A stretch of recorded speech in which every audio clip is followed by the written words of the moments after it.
You ever have a really bad dream? Not a nightmare, not something that's inherently terrifying, but just something that is it's just sad. It's just unsettling. I had a dream last night. Normally I don't remember my dreams, but I had a dream last night that I was living in this house and I guess I was gone on some business or I was gone for some reason and I came back and the whole house had been taken over. Not only by my roommates, but I guess by more people that my roommates knew, I guess, or something. It had become like this big giant party. There was a slip and slide. There was all kinds of, fun going on and stuff.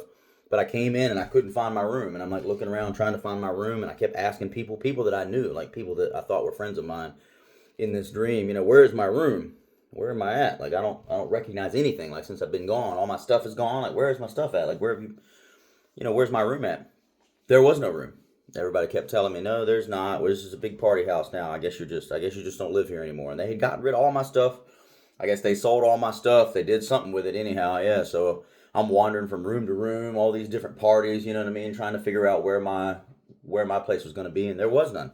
And people that I thought loved me, people that I thought cared about me, were just sort of shrugging it off like it was no big deal and going back to their party conversations after I would beg them, like, where's my stuff? Like, where's my room? I don't know, bro. Ask so and so. And then they just go back to their conversation.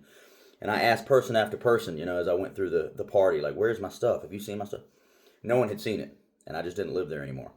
They had just kicked me out without telling me. Got rid of all my belongings, everything. So then out of, frustration, I went outside to try to leave the party. And my motorcycle wouldn't start. And I know this is random and has next to nothing to do with music, but it's a subconscious thing, I think, because dreams ultimately come from our subconscious, is what I understand. And I think that my brain is trying to tell me that I'm very alone, that it's okay to be on a path by yourself sometimes, or it's okay to be on, not to sound corny, but I guess a spiritual journey of sorts. I'm not a very spiritual person, but just like an evolution in general. And to feel like no one is on that journey with you and there's nobody that's right beside you trying to do that is okay.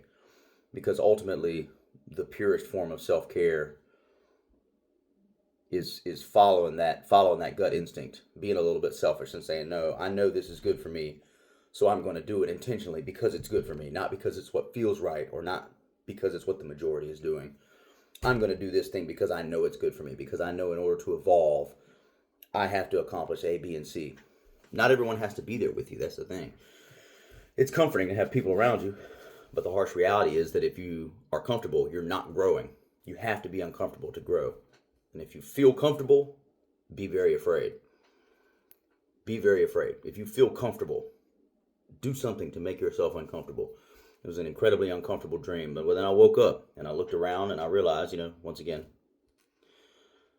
we are alone in certain instances, right? In certain choices that we make, but it's okay. That's all right. It's not a big deal. And the growth that you're going to experience from that is going to be so worth it. So worth it.